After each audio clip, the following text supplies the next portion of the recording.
जय हिंद साथियों, स्वागत है आप सभी का YouTube channel Kanhaiya GS world में।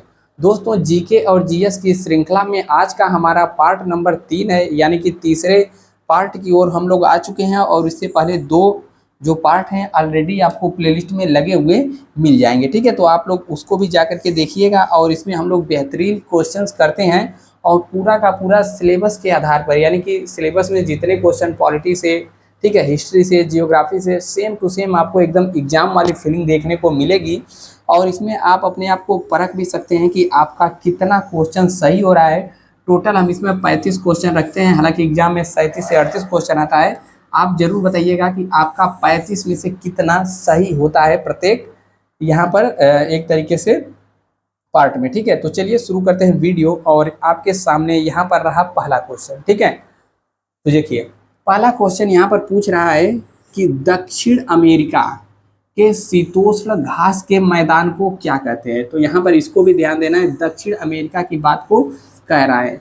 तो घास के मैदान बहुत सारे होते हैं, पंपास, कंपास, लानोस। तो यहाँ पर दक्षिण अमेरिका का पूछ रहा है। और यह क्वेश्चन तो बहुत सारे एग्जाम में कई बार पूछा जा चुका है। तो चलिए यहाँ पर हम लोग देख लेते हैं। देखिए आपके सामने वर्ल्ड मैप दिख रहा होगा और यहाँ पर दिख रहा है अपना प्यारा भारत। तो देखिए इसमें बहुत सारी जगहों घास के मैदान है जो कि विभिन्न एग्जामों में पूछे जाते हैं। तो यहाँ पर आपको दिख जाएगा अर्जेंटीना, यहाँ के घास को क्या कहते हैं, पंपास। ठीक है, और इसके ऊपर यहाँ पर मिल जाएगा ब्राजील, इसको क्या कहते हैं, कंपास कहते हैं, या फिर कहीं कहीं आपको कंपोज भी लिखा मिलेगा, पंपास, कंपास। इसके बाद यहाँ पर आपको मिल जाएगा वेनेजुएला, यहाँ के घास को कहते हैं लानोस। ठीक है, और यहाँ पर मिल जाएगा आपको अमेरिका। और देखिए अमेरिका के घास को क्या कहा जाता है, प्रेयरी। ठीक है, तो क्वेश्चन में हमसे पूछा क्या था कि दक्षिण अमेरिका, तो यह तो हो गया पूरा उत्तर अमेरिका, और नीचे इसको कहते हैं दक्षिणी अमेरिका। तो दक्षिणी अमेरिका के शीतोष्ण घास के मैदान को पूछा था। तो यहाँ पर आपका सही जवाब क्या हो जाएगा, आ जाइए, इसका सही जवाब हो जाएगा ऑप्शन नंबर बी, पंपास। ठीक है, तो पहले का सही जवाब आपके सामने दिख रहा होगा, ऑप्शन नंबर बी। इसके सामने कुछ और घास के मैदान लगे हाथ यहाँ पर आप जान लीजिए, जैसे पंपास, कंपास, लानोस। दक्षिण अमेरिका में 3 प्रसिद्ध हैं, आप इसको याद कर सकते हैं, पंपास, कंपास, लानोस। उसके ऊपर बढ़ेंगे तो प्रेयरी। ठीक है, प्रेयरी मतलब अमेरिका में हो जाएगा।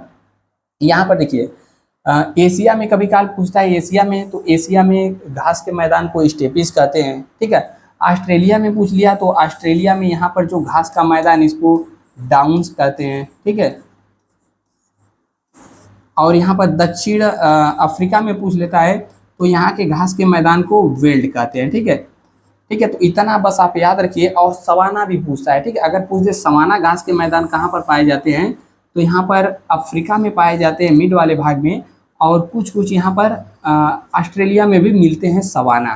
ठीक है, तो जितना हमने आपको बताया बस इतना आप नोट करिए। यदि घास से संबंधित कोई भी क्वेश्चन आएगा, घास से संबंधित, तो यहाँ पर आपका छूटने वाला क्वेश्चन नहीं है। ठीक है, पंपास हो गया अर्जेंटीना, और यहाँ पर कंपास हो गया ब्राजील, लानोस हो गया वेनेजुएला। ठीक है, और यूएसए में हमने बता दिया, एशिया में हो गया। ठीक है, तो इस प्रकार आप सभी को नोट कर सकते हैं। बढ़ते हैं नेक्स्ट क्वेश्चन के ऊपर। और यहाँ पर क्या पूछ दिया है, यहाँ पर भी वर्ल्ड जियोग्राफी से ही है, विश्व की सबसे बड़ी मीठे पानी की झील कौन सी है। तो यह क्वेश्चन आपने खूब पढ़ा होगा, आसान सा सवाल है आपके सामने। उम्मीद है आपने अपना आंसर सोच लिया होगा। तो बताइए इसका सही जवाब क्या होगा। ठीक है, सही जवाब हो जाएगा ऑप्शन नंबर डी, सुपीरियर झील जो है, कि ताजे पानी की या फिर मीठे पानी की कह सकते हैं सबसे बड़ी झील यही है। ठीक है, अब हमारा नेक्स्ट क्वेश्चन आता है, क्वेश्चन नंबर 3। क्वेश्चन नंबर 3 आप देखिएगा, यहाँ पर क्या पूछ दिया है भारत से, कि भारत की किस देश के साथ सबसे लंबी सीमा साझा करता है, यानी भारत सबसे लंबी सीमा साझा किन देश से करता है। तो बताइए, नेपाल, चीन, बांग्लादेश या फिर भूटान। ठीक है, तो चलिए इसका आंसर हम लोग देखते हैं। इसका आंसर तो सही हो जाएगा बांग्लादेश। ठीक है, 4096 किलोमीटर बांग्लादेश छूता है, यहाँ पर सीमा साझा करता है। अब यहाँ पर आपके सामने हमने मैप भी लगा दिया है। तो देखिए भारत ये रहा, और भारत के बगल में यह वाला जो हिस्सा दिख रहा है यह है बांग्लादेश। ठीक है, तो बांग्लादेश से ही सबसे ज़्यादा यहाँ पर 4096 किलोमीटर के लगभग सीमा साझा करता है भारत से। इसके बाद दूसरे नंबर पर आता है चाइना। आपको यहाँ पर चाइना दिख जाएगा, और चाइना यह सब भाग जो है, ठीक है, यह सब हो गया। और इधर आएंगे तो अरुणाचल प्रदेश वाला हिस्सा हो गया, सिक्किम। तो चाइना भी भारत से बॉर्डर साझा करता है। और भारत से यदि पूछ ले कितने देश सीमा साझा करते हैं, तो सभी को आप यहाँ पर नोट कर सकते हैं। यहाँ पर देखिए आपको मिल जाएगा पाकिस्तान, ठीक है, पाकिस्तान हो गया। यहाँ पर राजस्थान, गुजरात और पंजाब और जम्मू कश्मीर से और लद्दाख से सीमा साझा करता है। इसके अलावा आपको यहाँ पर देखने को मिलेगा, ठीक है, दिख रहा है ना, यहाँ पर आपको मिल जाएगा अफगानिस्तान, AFG, ठीक है। और यहाँ पर चीन हो ही गया। यहाँ पर हो जाएगा नेपाल, अपना पड़ोसी, ठीक है। नेपाल के बाद यहाँ पर भूटान हो गया। भूटान के बाद यहाँ पर आएंगे तो म्यांमार हो जाएगा, ठीक है। तो कितने हो गए, एक, बांग्लादेश यहाँ पर है, 1 2 3 4 5, और अफगानिस्तान 6, पाकिस्तान 7। तो टोटल 7 देश हैं जो कि भारत से अपनी सीमा को, अपनी बाउंड्री को साझा करते हैं, ठीक है। तो यह तो हो गया क्वेश्चन, और बाकी बढ़ते हैं हम लोग नेक्स्ट क्वेश्चन के ऊपर। क्वेश्चन नंबर 4 आपके सामने इतिहास से ये रहा, ठीक है। पूरा पूछ रहा है कि चांदी का सिक्का, टका, ठीक है, वर्तमान में टका किस देश की मुद्रा है, बताइए, कमेंट करिए, ठीक है। चांदी का सिक्का टका किसने चलाया था, यानी कि किसके शासनकाल में चलाया गया था चांदी का सिक्का। आपके सामने यहाँ पर दिखा रहा है ऑप्शन, तो बताइए किसने चलाया था चांदी का सिक्का। चांदी का सिक्का और तांबे का जीतल यही शासक के द्वारा चलाया गया था। बताइए कौन है शासक, ठीक है। तो यहाँ पर लिखिएगा चांदी का सिक्का टका हो गया, और बाकी इन्होंने तांबे का सिक्का जिसे जीतल भी कहते थे, तांबे का जीतल, ठीक है। यह भी पूछा जाता है क्वेश्चन, तो ठीक है। तो बताइए इसका सही जवाब क्या हो जाएगा, कौन सा शासक था। तो शासक था इल्तुतमिश, ठीक है। इल्तुतमिश ने चांदी का सिक्का टका, और यहाँ पर कलरवा चेंज कर लेते हैं, वाइट करते हैं, ठीक है, पीला कर लेते हैं, ये भभकेगा, ठीक है। तो इल्तुतमिश सही जवाब यहाँ पर हो जाएगा वाइट, यह सही है, ठीक है। और इन्होंने तांबे का जीतल भी चलाया था। बाकी बलबन की बात करें तो लव और रक्त की नीति बलबन ने अपनाया था। और कुतुबुद्दीन ऐबक तो ये तो खेल रहा था, चौगान गिर गया, कपार फूट गया, इसकी मृत्यु हो गई, ठीक है, गौरवा कस दिया था। क्वेश्चन नंबर 5 आता है और कह रहा है कि निम्नलिखित में से किस सिख गुरु ने अमृतसर है, ठीक है, अमृतसर की आधारशिला किस गुरु ने रखी थी। तो देखिए बहुत सारे एग्जाम में यहाँ पर डायरेक्ट पूछ लिया जाता है कि सिखों के पहले गुरु का नाम बताइए, सिखों के दूसरे गुरु कौन थे, ठीक है, और किस गुरु को औरंगजेब ने फांसी दिला दिया था। इस तरीके के बहुत सारे क्वेश्चन पूछे जाते हैं, लेकिन यहाँ पर पूछ रहा है कि किस गुरु ने अमृतसर की आधारशिला रखी थी, ठीक है। तो यहाँ पर कौन से गुरु थे, इस जो भी गुरु थे यहाँ पर इनकी पत्नी का नाम था बीबी भानी, ठीक है, बीबी भानी, ठीक है। इनको अकबर ने क्या दिया था, 500 बीघा जमीन दान में दिया था, ठीक है। तो 500 बीघा जो जमीन अकबर ने इनको, इनकी बीबी को दान में दिया था, इसी पर अमृतसर मंदिर की आधारशिला रखी थी। कौन से गुरु थे, तो यहाँ पर रामदास गुरु थे, ठीक है। तो गुरु रामदास यहाँ पर सही हो जाएगा। कभी काल पूछ देता है कि इनको जमीन किसने दिया था, ठीक है, तो अकबर ने इनको जमीन दिया था, ठीक है।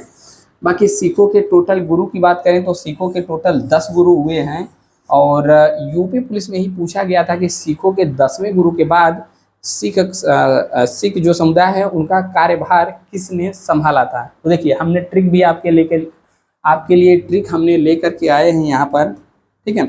यहाँ पर क्या है, सभी का नाम हमने लिख दिया है, सभी गुरुओं का, ठीक है। तो देखिए आप इस दोहे के माध्यम से सभी गुरुओं के नाम को याद रख सकते हैं। बाकी गुरु का नाम थोड़ा यहाँ पर हमने लिख दिया है, देखिए नानक से क्या हो जाएगा, गुरु नानक देव।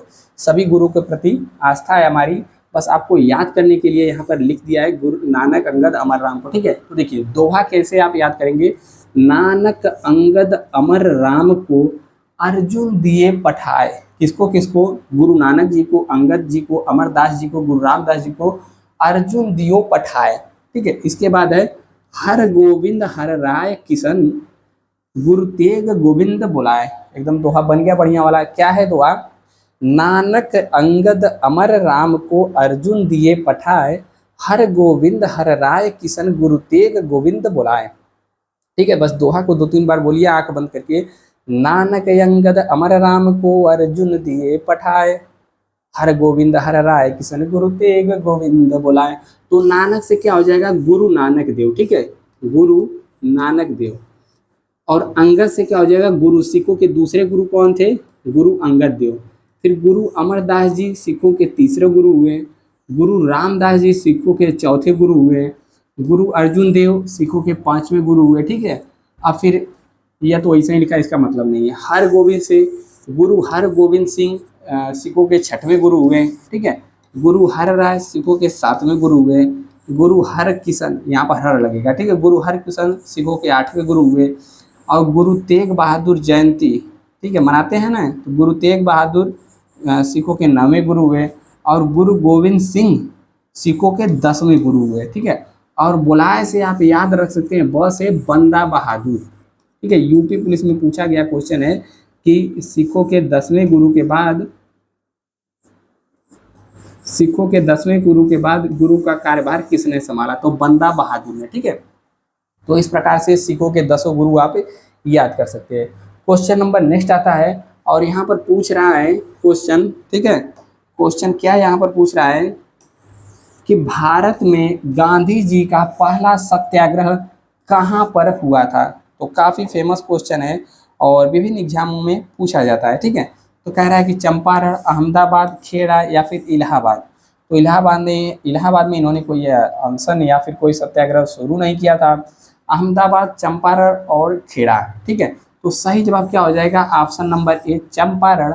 और चंपारण में यह क्या करने गए थे? तो नील की खेती उस समय हो रही थी। ठीक है, उस समय भारत गुलामी में था। और यहाँ पर चंपारण में क्या हुआ था? तिनकठिया पद्धति लागू था। तिनकठिया पद्धति में क्या होता था कि किसानों के खेत का यदि 20 हिस्सा है तो 3 हिस्सों पर नील की खेती करना अंग्रेजों ने एक तरीके से जरूरी बना दिया था कि आपको 3 हिस्से पर नील की खेती करनी ही है। ठीक है, वर्तमान में तो नील आ गया ना, पहले नील की खेती होती थी, उसी से कपड़ों की रंगैया होती थी। तो तिनकठिया पद्धति लागू कर दिया था इन्होंने, और जबरन 20 में से 3 भाग पर खेती कराते थे।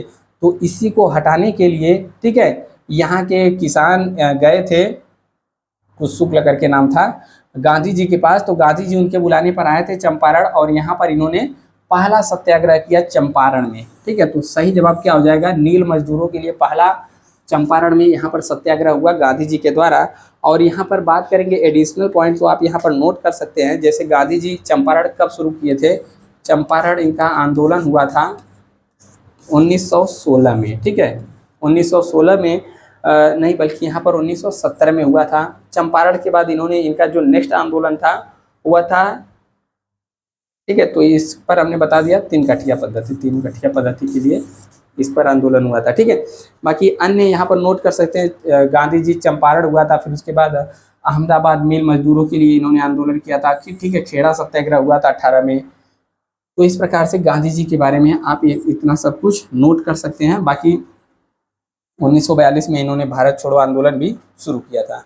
नेक्स्ट क्वेश्चन आता है, क्वेश्चन नंबर यहाँ पर 7वां, और 7वां क्वेश्चन कह रहा है कि भारतीय संविधान का निम्नलिखित में से कौन सा अनुच्छेद विधि के समक्ष समता, विधि के समक्ष समता किस अधिकार से संबंधित है? ठीक है, तो जब भारत का आप संविधान पढ़ेंगे तो यहाँ पर समता का अधिकार, ठीक है, समता या फिर समानता, आर्टिकल 14 से लेकर के 18 तक में इसका वर्णन किया गया है।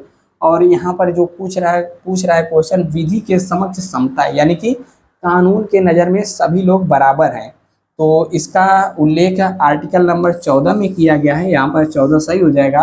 बाकी यहाँ पर नेक्स्ट पूछ लेता है, जैसे आर्टिकल 14 तो हमने बता दिया, आर्टिकल यहाँ पर 15 पूछ सकता है। तो इसमें क्या हुआ था? आर्टिकल 15 यहाँ पर आप नोट करेंगे तो इसमें देखिए, धर्म, जाति, नस्ल, लिंग, ठीक है, और जन्म स्थान ये सब नोट कर सकते हैं।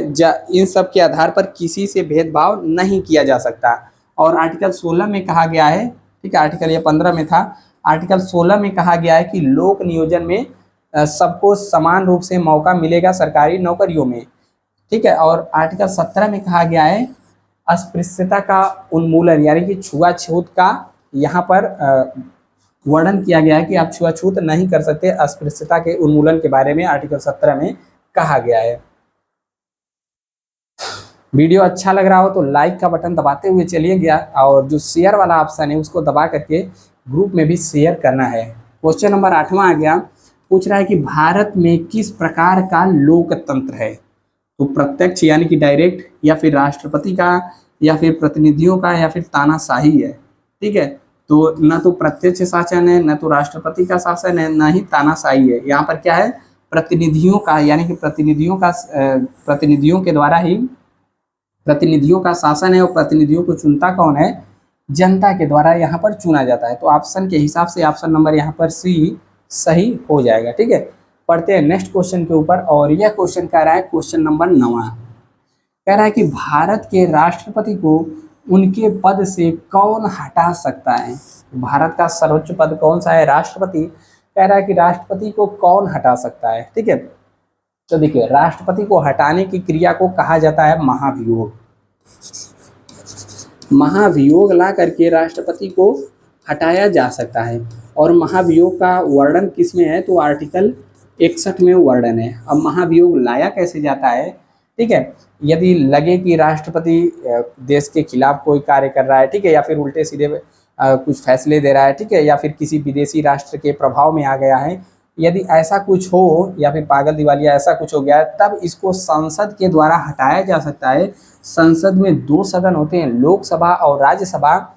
किसी भी सदन में वहाँ पर प्रस्ताव पेश किया जाएगा, ठीक है। और प्रस्ताव पेश किया जाएगा, और वहाँ पर उस पर जो प्रस्ताव होगा उस पर 1/4 सदस्यों के हस्ताक्षर भी होने चाहिए, ठीक है। और यह सब होने से पहले राष्ट्रपति को 14 दिन पहले सूचना भी देना पड़ेगा।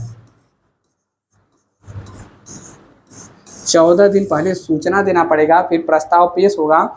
यदि 2/3 बहुमत से प्रस्ताव पारित हो गया उस सदन में, तो नेक्स्ट सदन में इसको भेज दिया जाएगा, और सदन जांच करेगा, और उसमें भी यदि बहुमत से यहाँ पर प्रस्ताव पारित हो गया, तब महाभियोग की प्रक्रिया को पूरा समझा जाएगा, और राष्ट्रपति को इस्तीफा देना पड़ेगा, ठीक है। तो यह तो हो गया राष्ट्रपति को कौन हटा सकता है, तो संसद के द्वारा हटाया जा सकता है महाभियोग के द्वारा, ठीक है। और यह हो जाएगा तो राष्ट्रपति को इस्तीफा देना पड़ेगा। क्वेश्चन नंबर नेक्स्ट आता है, क्वेश्चन नंबर 10वां कह रहा है कि लोकसभा की बैठक आयोजित करने के लिए न्यूनतम कितनी संख्या में सदस्य उपस्थित होने चाहिए, ठीक है। तो कुल सदस्यता का 1/4, या फिर कुल सदस्यता का 10वां हिस्सा, या फिर लोकसभा का 50%, या फिर न्यूनतम 200 से 200 सदस्य, ठीक है। तो देखिए, जब आप संविधान पढ़ेंगे तो उसके आर्टिकल 100 में कहा गया है, ठीक है, लोकसभा आयोजित करने के लिए कुल सदस्य का 1/10 सदस्य यदि उपस्थित हैं, ठीक है, न्यूनतम, तब यहाँ पर जो है कि सदन को जारी रखा जा सकता है। यदि 1/, यानी कि जितने भी पद हैं उसका 10वां हिस्सा यदि उतने भी नहीं है, तब लोकसभा को यहाँ पर उपस्थित यदि नहीं है तो लोकसभा नहीं चलेगी। न्यूनतम 1/10 सदस्य होने ही चाहिए। तो 10वें का सही जवाब हो जाएगा ऑप्शन नंबर, यहाँ पर सही हो जाएगा बी, ठीक है। तो 10वां क्वेश्चन हो गया। अब हम लोग पढ़ते हैं नेक्स्ट पार्ट की ओर, नेक्स्ट क्वेश्चन की ओर। 10वें का सही लगा लीजिए। क्वेश्चन नंबर 11वां कह रहा है कि ब्रह्मांड के अध्ययन को क्या कहा जाता है। तो ब्रह्मांड के अध्ययन को हम लोग क्या कहते हैं बताइएगा। देखिए, यहाँ पर लिम्नो होगा, ठीक है, लिम्नोलॉजी। इसमें क्या कहते हैं, झीलों के अध्ययन को हम लोग कहते हैं लिम्नोलॉजी, ठीक है। और सिस्मोलॉजी यहाँ पर भूकंप हो जाएगा। और यहाँ पर एस्ट्रोलॉजी क्या हो जाएगा, एस्ट्रोलॉजी मतलब ग्रह नक्षत्र के बारे में अध्ययन कर रहे हैं, और ब्रह्मांड के बारे में अध्ययन करेंगे तो इसको कहा जाएगा कॉस्मोलॉजी। ऑप्शन नंबर ए सही हो जाएगा। क्वेश्चन नंबर 12वां आता है, और 12वां क्वेश्चन क्या कह रहा है पढ़िएगा, ठीक है, कि निम्नलिखित में से कौन सी रेखा भारत के लगभग आधे हिस्से से होकर के गुजरती है। तो यह भी आसान सा सवाल है, आप इसका जवाब दे सकते हैं। लगभग आधे हिस्से से होकर के कौन सी रेखा गुजरती है?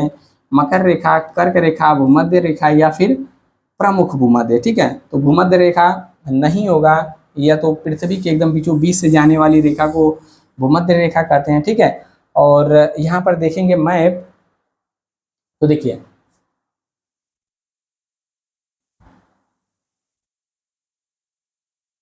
मैपवा कहाँ गया। ठीक है, मैप लगता है कहीं,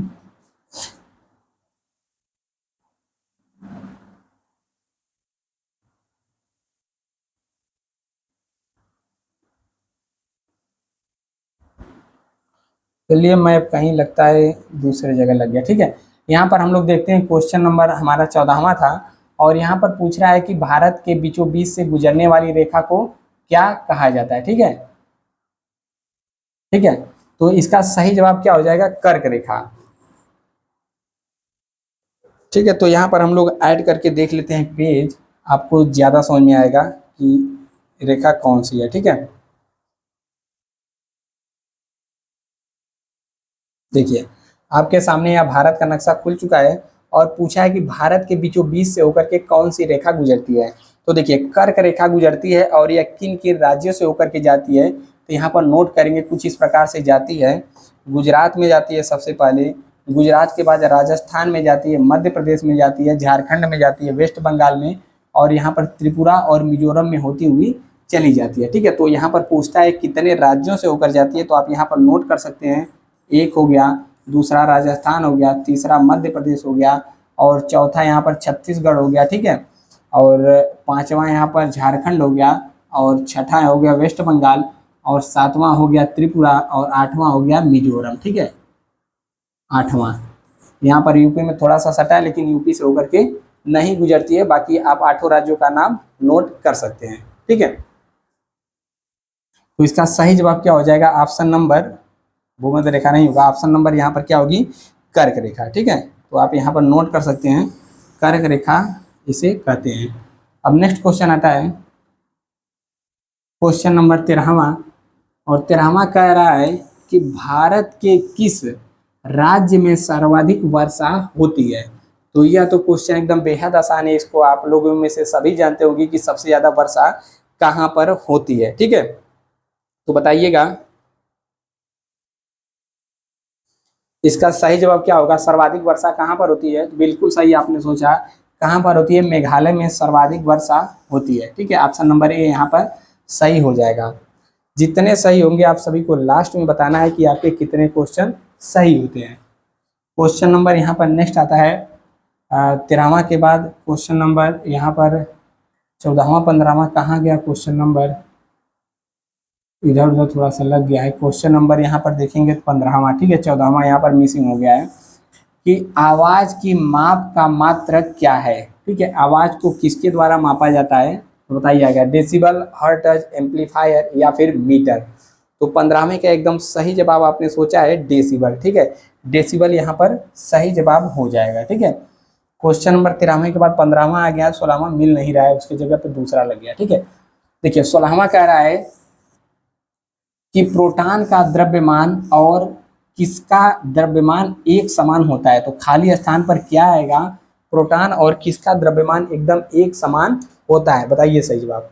ठीक है, तो प्रोटॉन और न्यूट्रॉन का लगभग द्रव्यमान जो है एक समान होता है, तो ऑप्शन नंबर ए सही हो जाएगा। तो 16वें का सही जवाब क्या है? ऑप्शन नंबर ए 16वें का एकदम सही जवाब है। ठीक है, बाकी नाभिक जो होता है, नाभिक के अंदर यदि पूछ दे कौन कौन से रहते हैं, तो नाभिक के अंदर प्रोटॉन और न्यूट्रॉन रहते हैं। ठीक है, और इलेक्ट्रॉन क्या होता है? बाहर बाहर उसका चक्कर लगाता रहता है। तो 16वें का सही जवाब न्यूट्रॉन हो गया। 17वां है, और यहाँ पर पूछा जा रहा है कि कवकों के अध्ययन को क्या कहते हैं। कवकों के अध्ययन को क्या कहा जाता है? तो कवक हो गया, कवक के बाद यहाँ पर शैवाल हो गया। इसका खूब पूछा जाता है कि कवक और शैवाल के अध्ययन को क्या कहते हैं। दोनों का अलग अलग जवाब है। ठीक है, तो देखिए सही जवाब हो जाएगा यहाँ पर माइकोलॉजी। ठीक है, और यहाँ पर शैवाल का अध्ययन पूछ दे तो यहाँ पर माइको था, यहाँ पर क्या हो जाएगा, फाइको हो जाएगा।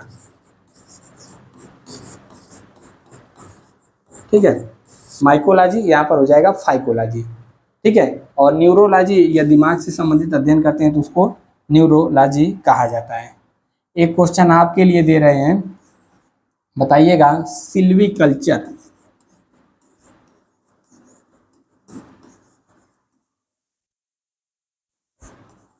ठीक है, सिल्वीकल्चर किसके अध्ययन को कहा जाता है, इसका जवाब आपको कमेंट बॉक्स में देना है कि सिल्वीकल्चर पूछा है हमने, सेरीकल्चर नहीं है, सिल्वीकल्चर है।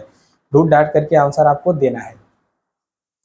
क्वेश्चन नंबर 18 कह रहा है कि सूचना का अधिकार कब लागू हुआ, जिसको हम लोग आरटीआई कहते हैं, राइट टू इंफॉर्मेशन। ठीक है, आरटीआई कब लागू हुआ यह पूछ रहा है। ठीक है, तो 18वें का सही जवाब आपको देना है, वर्ष 2005 में हुआ था। यह तो सबको पता है, आरटीआई एक्ट 2005, लेकिन यहाँ पर डेट भी पूछ दिया है कि आरटीआई कब लागू किया गया था। ठीक है, तो 18वें का सही जवाब क्या हो जाएगा, अक्टूबर में इसको लागू किया गया था। और अक्टूबर में कौन सा दिन था, तो 12 अक्टूबर था वर्ष 2005 में।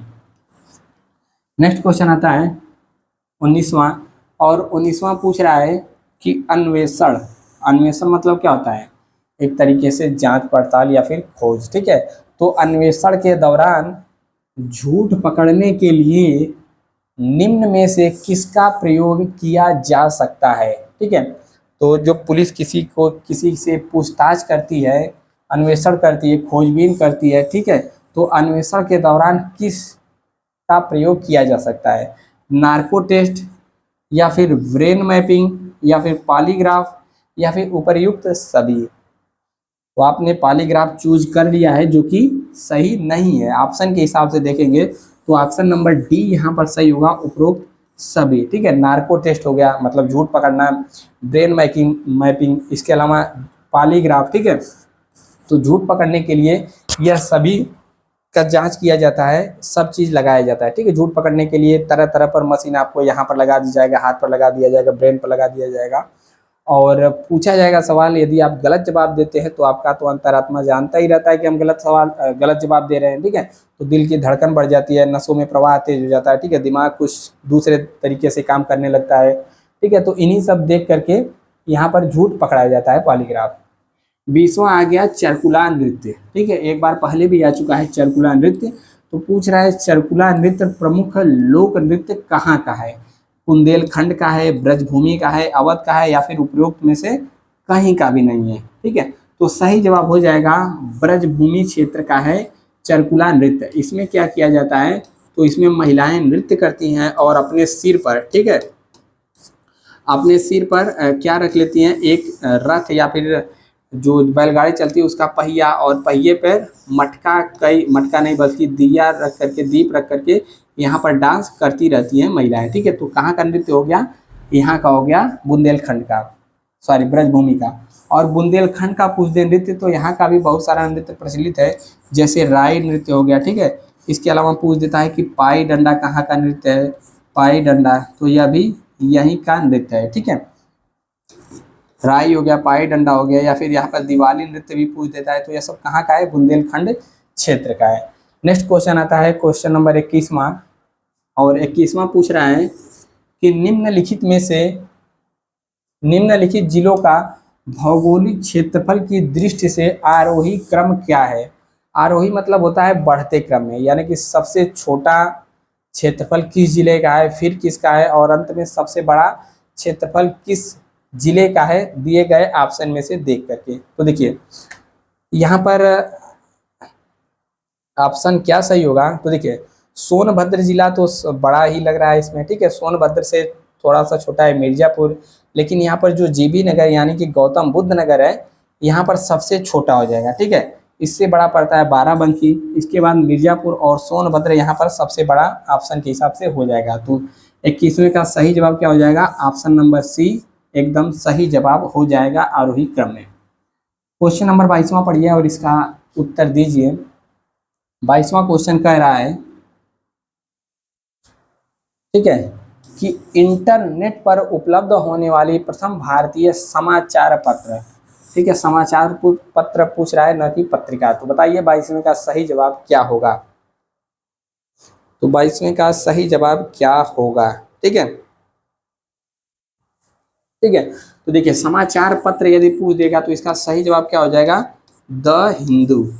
ठीक है, और यहाँ पर पत्रिका भी पूछ देता है तो पत्रिका में इंडिया टुडे जो है इंटरनेट पर उपलब्ध होने वाली प्रथम पत्रिका थी, लेकिन यहाँ पर समाचार पत्र पूछा है तो यहाँ पर क्या हो जाएगा, the Hindu. Option number B एकदम सही जवाब हो जाएगा।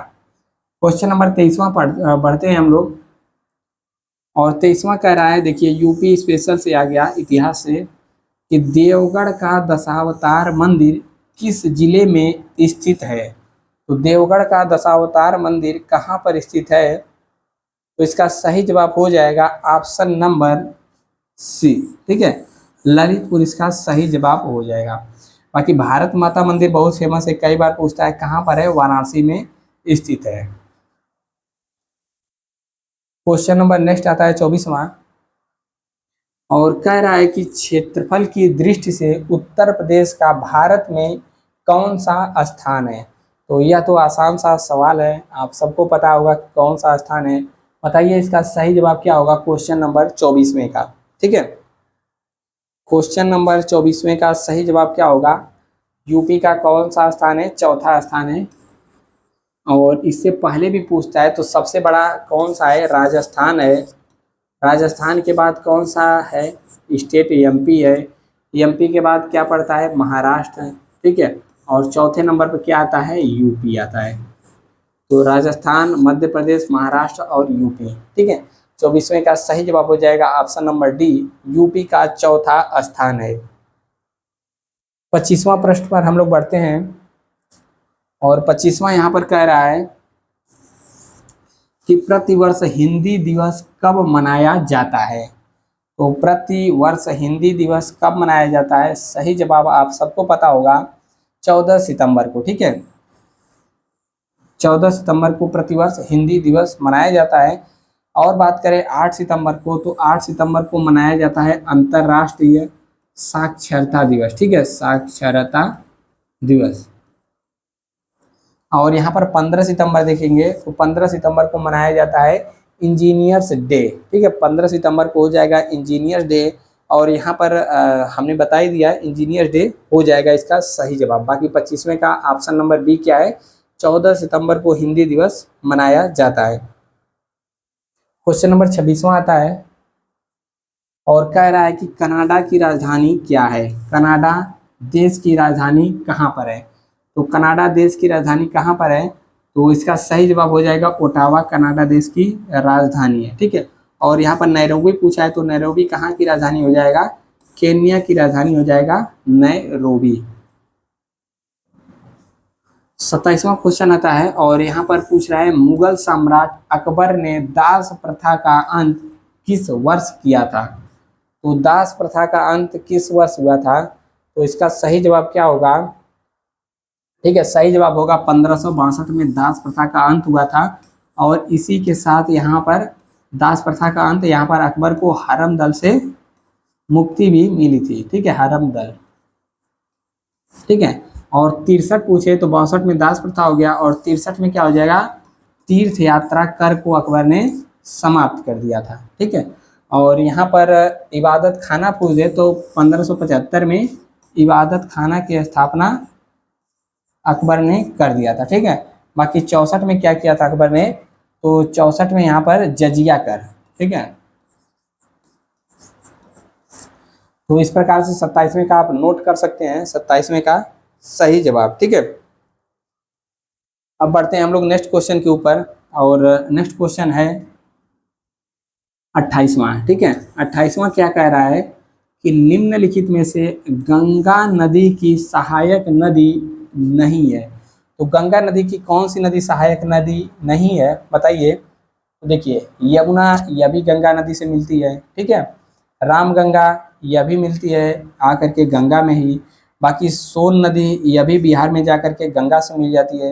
लेकिन सिंधु नदी क्या है, यह गंगा से नहीं मिलती है, बल्कि भारत के ऊपर यानी कि जम्मू कश्मीर लद्दाख से बहते हुए चली जाती है पाकिस्तान में, और वहां से जा करके अरब सागर में गिरती है। तो सही जवाब क्या हो जाएगा, सिंधु नदी गंगा नदी की सहायक नदी नहीं है।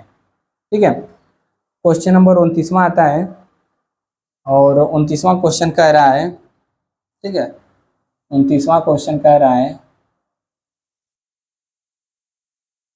ठीक है, 29वां है कि संविधान, रुक जा, ठीक है, संविधान सभा ने राष्ट्रगान जनगण मन को कब स्वीकार किया था। तो बढ़िया क्वेश्चन है और उम्मीद है आप में से बहुत सारे लोग इस क्वेश्चन को गलत करने वाले हैं। आप लोग अपना आंसर सोच लीजिए कि 29वें का सही जवाब क्या है। ठीक है, 29वें का सही जवाब क्या है, 26 जनवरी 1950 को, या फिर 15 अगस्त 1947 को, या फिर 24 जनवरी 1950, या फिर 15 अगस्त 1950। क्या है सही जवाब, 26 जनवरी 1950? गलत है। क्या हो जाएगा, सही जवाब हो जाएगा 24 जनवरी सन 1950 को संविधान सभा ने राष्ट्रगान जनगण मन को स्वीकार किया था। बाकी क्वेश्चन नंबर 30वां आता है और 30वां कह रहा है कि निम्नलिखित में से मौर्य वंश का संस्थापक कौन था। तो बिल्कुल आसान सा सवाल आ गया है, इसका जवाब पता होना चाहिए आप सभी को। ठीक है, सही जवाब क्या हो जाएगा, चंद्रगुप्त मौर्य जो है कि मौर्य वंश के संस्थापक हैं। ठीक है, 30वें का बी वाला एकदम सही हो जाएगा। कितना प्रश्न बना आपका सही। ठीक है, क्वेश्चन नंबर नेक्स्ट आता है और यह है करंट अफेयर से। अब आपको यहाँ पर 4-5 क्वेश्चन करंट अफेयर से देखने को मिलेगा। पूछ रहा है कि हाल ही में किस देश ने भारतीय नागरिकों के लिए मुफ्त वीजा नीति को मंजूरी दी है। फ्रांस, इराक, ईरान या फिर जापान। ठीक है, तो इसका जो सही जवाब होगा ऑप्शन नंबर सी ईरान हो जाएगा। 32वां आता है और 32वां है, पूछ रहा है कि डिजिटल डिटॉक्स पहल किस राज्य ने शुरू की है या फिर किस राज्य से संबंधित है। तो डिजिटल डिटॉक्स, डिटॉक्स, ठीक है, डिजिटल डिटॉक्स किस राज्य ने शुरू किया है या फिर किस राज्य से संबंधित है। तो यहाँ पर सही जवाब हो जाएगा ऑप्शन नंबर सी कर्नाटक। ठीक है, ऑप्शन नंबर सी सही हो जाएगा। क्वेश्चन नंबर अगला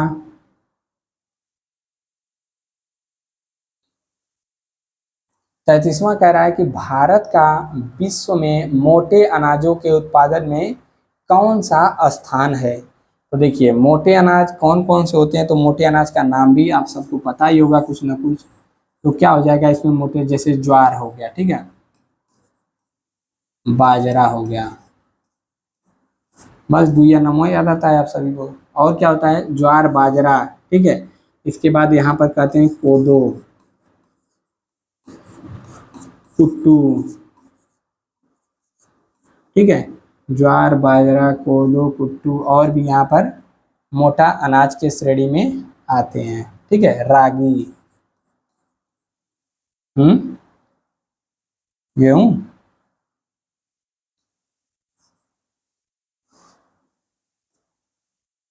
ठीक है। तो यह सब क्या है, मोटे अनाजों की श्रेणी में आते हैं। तो इसका सही जवाब क्या हो जाएगा, भारत इस सब में पहला स्थान रखता है पूरे विश्व में। ठीक है, तो इसको नोट कर सकते हैं भारत, और श्री अन्न नाम से इसको संबोधित भी किया था निर्मला सीतारमण ने। ठीक है, निर्मला सीतारमण ही थी या फिर उपराष्ट्रपति। ठीक है, तो इसको आप नोट करिएगा कि फर्स्ट स्थान किसका है, भारत का है मोटे अनाजों में। बाकी क्वेश्चन नंबर 34वां आता है, सेकंड लास्ट, और यहाँ पर कह रहा है कि उत्तर प्रदेश का पहला सौर एक्सप्रेस वे, यानी कि कौन सा express way, solar express way बनने वाला पहला भारत का नहीं बल्कि उत्तर प्रदेश का है। Yamuna express way, Ganga express way, या फिर बुंदेलखंड, या फिर आगरा एक्सप्रेस वे, कौन सा होगा। तो इसका जो सही जवाब होगा option number C Bundelkhand expressway जो है उत्तर प्रदेश का पहला सोलर एक्सप्रेस वे बनने वाला है। ठीक है, बन गया है, बनने वाला है अभी। 35वें का सही जवाब क्या होगा कि हाल ही में भारत सरकार ने किस हवाई अड्डे को अंतर्राष्ट्रीय हवाई अड्डे का दर्जा प्रदान किया है हाल ही में। तो हाल ही में किसको प्रदान किया गया है? जोरहाट असम बिरसा मुंडा हवाई अड्डा, या फिर सूरत, या फिर डिब्रूगढ़।